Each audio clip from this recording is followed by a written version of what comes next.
Sa dilim ng kwento, muling umalingaw-ngaw ang pamilyar na tinig, tila tuwirang nakikipag-usap sa bawat manunood. Isang pagbati para sa mapagpalang araw, at isang paanyaya na muling pumasok sa masalimuot at mapanganib na mundo ng batang Kuyapo. Isang mundong bawat lihim ay nakatali sa dugo at bawat ngiti ay maaaring magkubli ng sabwatan ng kamatayan. Bago lumalim ang salaysay, binigyang diin ang kahalagahan ng suporta ng mga taga-subaybay. Ang simpleng like, share, o subscribe ay hindi lamang pakiusap, kundi sagisag ng pakikilahok. At agad na lumitaw ang tanong na bumabalot sa lahat. Sino ang tunay na maglalantad sa pagtataksil at pagkukunwari ni Rocky Boy? Ang lalaking nagkukubli sa anino, muling nagbabalak na wasakin si Tanggol. Ang tanong na ito ay tumusok sa puso ng mga manunood, nagbigay ng pangako na sa huli, mabubunyag ang katotohanan, gaano man ito kasakit. Nabigo si Rocky Boy na tapusin si Tanggol, ngunit hindi pa lubos na nagtagumpay ang panig ng matuwid. Nang akala ng lahat na natapos na si Rocky Boy matapos ang pagbagsak mula sa ikalawang palapag, napatunayang mali ang kanilang inaakala. Sa likod ng duguang eksena, patuloy na naglalagablab ang apoy ng kanyang paghihiganti. Sugatan ang katawan, puno ng kirot, ngunit nakatakas pa rin si Rocky Boy. Bawat hakbang ay may kasamang galit, takot, at matinding determinasyon. Hindi pa tapos ang laban. Sa kanyang isip, paulit-ulit na lumilitaw ang mukha ni Tanggol, kasama ang pangakong babalik siya upang tapusin ang sinimulan. Samantala, dumating si Ramon. Ang kanyang presensya ay biglang nagpalubog ng atmosfera. Kilala sa kanyang matatag na katauhan, natigilan siya nang makita ang kalagayan ni Tanggol.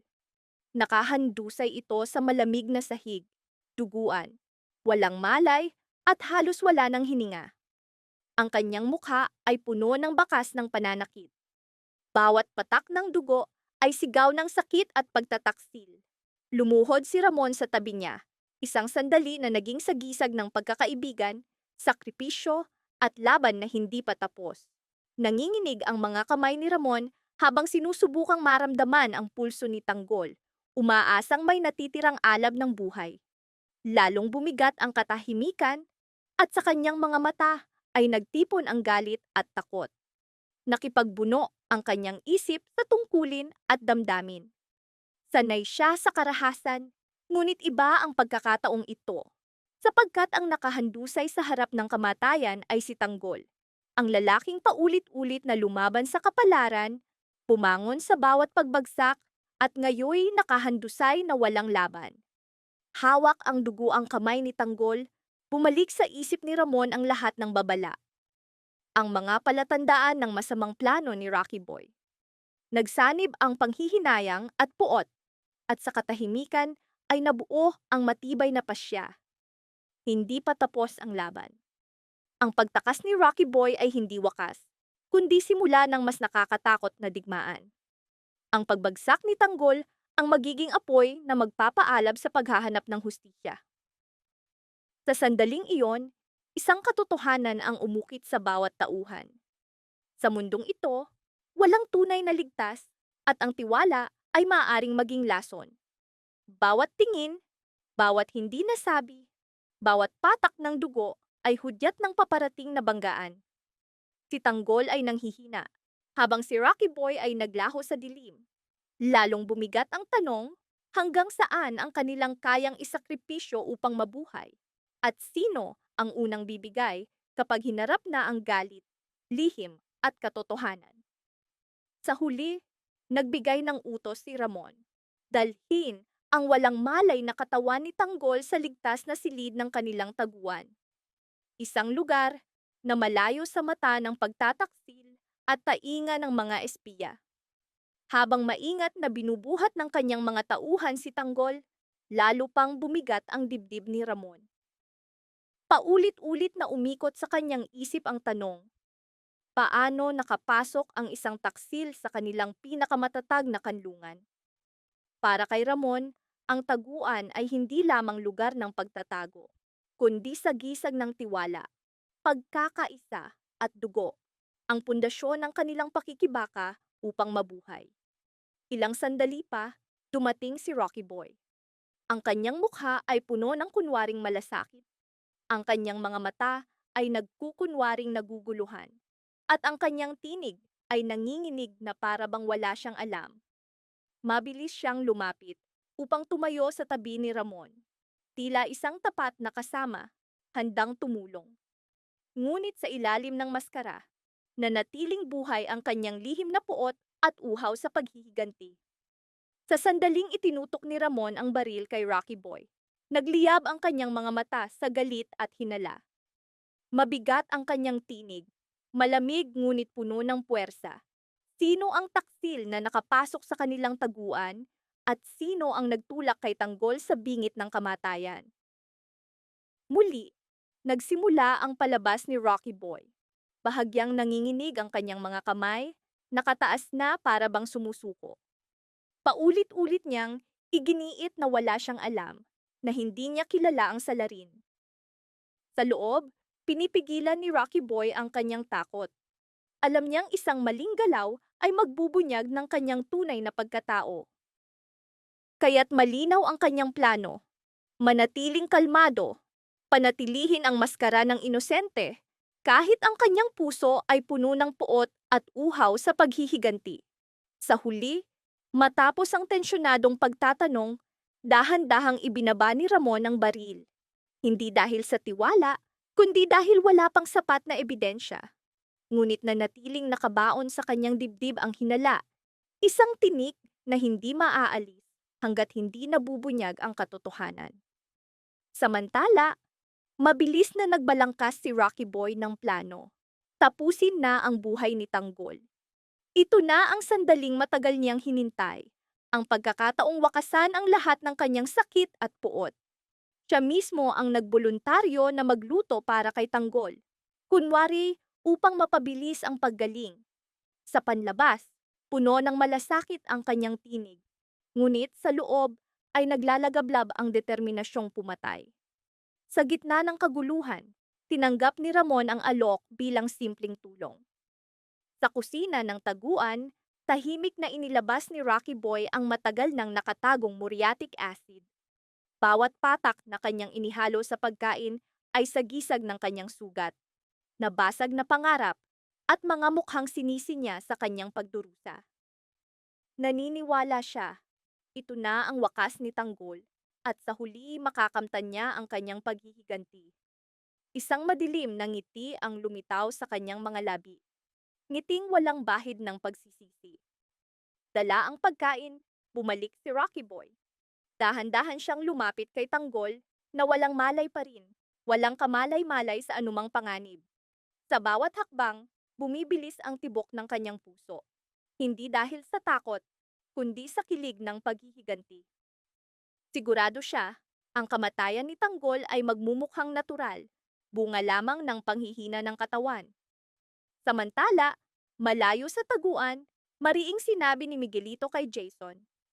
Hindi niya kailanman patatawarin ang mga kasalanan ng mga Mondragon. Para sa kanya, ang pangalang Mondragon ay sagisag ng kahihiyan at pang-aapi. Ang galit na minsang maliit na apoy ay ngayoy naglalagablab na apoy ng paghihiganti. Ipinaliwanag niya kay Jason, bawat kasalanan ng mga Mondragon ay nararapat na parusahan at handa siyang isugal ang lahat para sa hustisyang matagal nang ninakaw sa kanilang pamilya. Tahimik na nakinig si Jason, ramdam ang bigat ng mga salita ni Miguelito. Sa kanyang mga mata ay bakas ang pag-aalinlangan at takot, sapagkat alam niyang ang landas ni Miguelito ay puno ng dugo at sakripisyo. Ngunit nauunawaan niya ang ugat ng determinasyon ng kaibigan. Sakit, galit, at uhaw sa hustisya. Mabigat ang kanilang katahimikan, puno ng hindi masabi, ngunit malinaw sa puot, dalamhati, at matinding pasya. Dahan-dahan, nagtatagpo ang mga kapalaran ni Ramon, Rocky Boy, Tanggol, Miguelito, at Jason. Bawat desisyon, bawat lihim na galaw, bawat katahimikan ay nagiging mitsa ng mas malaking trahedya. Sa dilim, nanatiling nakabitin ang tanong, sino ang makakaligtas at sino ang lulubog sa sariling galit at paghihiganti. Sa sandaling iyon, napagtanto ni Miguelito, kamatayan lamang ang kabayaran sa lahat ng sakit, panghihiya at pagkawasak. Bawat alaala ng dalamhati, bawat sigaw ng kawalan ng katarungan, bawat gabing walang tulog ay muling nagpasiklab ng apoy ng paghihiganti sa kanyang dibdib. Walang pag-aatubili, inutusan ni Miguelito ang 10 niyang pinakatiwalaang tauhan. Simulan na ang paghihiganti. Sa sandaling iyon, formal nang nagsimula ang labanan, hindi na lamang karaniwang paghihiganti, kundi digmaang nakaugat sa dugo, dangal, at pagkawasak ng pamilya. Sa ibang dako, nanginginig si Brando sa takot at pagkalito. Dumating ang balitang paparating na ang mga gerilya. Nanginginig ang kanyang tinig nang sabihin kay Divina na may nagbanta sa kanya. Malinaw ang babala. Hindi sila ligtas, anumang oras ay maaaring palibutan at lipulin sila ng kaaway. Sa loob, nakikipagbuno si Brando sa pagitan ng takot at tungkulin. Bilang ama at asawa, alam niyang isang maling hakbang ay maaaring magtulak sa kanyang pamilya sa kapahamakan. Kaya't mariin niyang sinabi kay Divina, kailangan nilang maghanda at tumakas bago tuluyang magsara ang bitag. Mabilis na nagplano si Brando. Sa gitna ng magulong isip, naalala niya ang kanilang lihim na safe house. Matagal na itong hindi nagamit at tiyak siyang hindi ito madaling matutunto ng kaaway. Doon sila pansamantalang makakapagtago, makakakuha ng kaunting oras upang makatakas sa paparating na panganib. Si Divina, bagaman halatang balisa, ay pilit na nagpakatatag. Mabigat ang kanyang dibdib sa pag-aalala at takot, lalo na para sa kanilang anak na si Rocky Boy. Sa sandaling iyon, hindi nila siya makontak. Patuloy na tumatawag si Divina, ngunit katahimikan lamang ang sagot sa kabilang linya. Bawat hindi nasasagot na tawag ay parang patalim na tumatama sa puso ni Divina. Alam niyang wala ng oras upang maghintay. Kaya't sa gitna ng takot at pangamba, napilitan silang tumungo sa safe house. Ngunit hindi nila alam, naroon na si Tanggol, ang taong may malalim na puot laban sa kanilang pamilya. Sa sandaling iyon, sugatan at walang laban si Tanggol. Bawat mabigat na hinga, bawat kirot sa kanyang katawan ay malupit na paalala ng mga nakaraang labanan. Samantala, dahan-dahang inihahatid ni Rocky Boy ang pagkain para sa kanya. Sa loob niya ay may alinlangan at pangamba. Alam niyang maaaring magbago ang lahat anumang oras. At nangyari nga, biglang nabasag ang katahimikan sa pagdating ng 2 sasakyan sa labas. Umalingaw-ngaw ang makina, huminto sa harap ng taguan. Agad na idineklara ni Ramon. Mga kaaway iyon. Nanlamig si Rocky Boy, natigilan ng kanyang katawan, at napuno ng takot at pagkabigla ang kanyang mga mata sa harap ng paparating na panganib. Ilang sandali pa, nakita ni Ramon at ng kanyang mga tauhan sina Divina at Brando, balisa, desperado, at naghahanap sa kanilang anak na si Rocky Boy. Lalong bumigat ang hangin, parang madidilim na ulap na handang bumagsak anumang oras. Ngunit bago pa makapagsalita sina Divina at Brando, sumigaw ang isa sa mga tauhan ni Ramon. Bernard, ang tunay na pangalan ni Rocky Boy. Sa iglap na iyon, tila tumigil ang oras para kay Ramon. Bumalik ang lahat ng alaala ng pagtataksil at panlilinlang. Kung paanong niloko sila ni Rocky Boy sa pamamagitan ng ibang pangalan. Nilamon ng galit at pagkadismaya ang dibdib ni Ramon, naglalagablab ang kanyang mga mata sa mapait na katotohanan ng pagtataksil laban sa taong minsang pinagkatiwalaan nila. Gumuho ang plano ni Rocky Boy sa mismong sandaling dumating ang kanyang mga magulang. Ang lahat ng estratehiyang akala niyang kontrolado ay biglang nagkawatak-watak. Dahan-dahang bumalik ang malay ni Tanggol. Tumilat ang kanyang mga mata, at sa bawat sandali ay muling nagliliyab ang puot sa kanyang dibdib. Bagaman pansamantalang nakatakas sina Devina at Brando mula sa mga gerilya, alam ni Tanggol, hinding-hindi niya sila palalayain muli. Ang lugar na iyon ay saksi ng kanyang pagdurusa at hindi niya hahayaang muling dungisan ng mga taong sumira sa kanyang buhay. Bawat tingin ni Tanggol ay puno ng galit. Bawat katahimikan ay mabigat na banta. Bawat galaw ay pangako ng paghihiganti. Malinaw, wala ng pagtakas o pagtatago. Kailangang harapin ng bawat isa ang kanilang konsensya, takot, at mga desisyon. Dito na matutukoy ang kanilang kapalaran. Ang puot ni Tanggol, ang kawalan ng pag-asa ni Brando at Devina. At ang pagka-corner ni Rocky Boy ay nagsanib sa isang banggaan na tiyak na mag-iiwan ng dugo at luha. Habang umuusad ang mga pangyayari, lalo pang lumalim ang mga sugat ng nakaraan at lalong lumakas ang sigaw para sa hustisya sa mundong puno ng kasinungalingan at pagtataksil. Nagsimula na ang labanan at wala nang makakatakas sa anino ng kanilang mga kasalanan. Paulit-ulit na nabigo si Rocky Boy na talunin si Tanggol. Sa kanyang isip, si Tanggol ay isang demonyo at bawat gabing walang tulog ay ibinabalik siya sa mga sandaling siya'y natalo, napahiya at napilitang umatras. Ang galit ni Rocky Boy ay hindi lamang laban sa ibang tao, kundi laban din sa kanyang sarili, sa kahinaang hindi niya matanggap. Kaya nang mabuo sa kanyang isip ang huling plano, naniwala siya. Ito na ang wakas. Walang makakakita, walang makakahadlang. Sigurado siya. Dumating na ang oras upang tuluyan ng patahimikin si Tanggol. Sa Quiapo, kailanman ay walang kapayapaan, lalo na para sa mga nagkukubli ng kasalanan. Nang bumalik si Rocky Boy matapos ang kanyang pagkabalisa, agad na sumiklab ang hinala sa isip ni Ramon. Paulit-ulit niyang inalala ang mga hindi nagtutugmang pangyayari, ang nakamaskarang pag-atake, at ang tanging nawawala noon ay si Rocky Boy. Para kay Ramon, malinaw, hindi ito simpleng pagkakataon. Masusing minamasdan ni Ramon ang bawat galaw, bawat salita ni Rocky Boy. Umiikot sa kanyang isip ang mga tanong. Ano ang tunay na layunin ni Bernard? At paano nauugnay ang kanyang biglaang pagkawala at muling paglitaw? Lalong lumalim ang anino ng hinala. Ngunit bihasa si Rocky Boy sa sining ng pagkukunwari. Bawat ngiti ay kalkulado, bawat kilos ay sinadya. Sa harap ni Ramon at ng kanyang mga tauhan, ipinakita niya ang sarili bilang inosente, isang taong nadamay lamang sa pangyayari. May mga sandaling halos naniwala si Ramon, halos ibaba ang kanyang bantay. Ngunit sa tuwing nagtatagpo ang kanilang mga mata, may malamig na kilabot na bumabalot kay Ramon. Isang hudyat ng nakatagong panganib.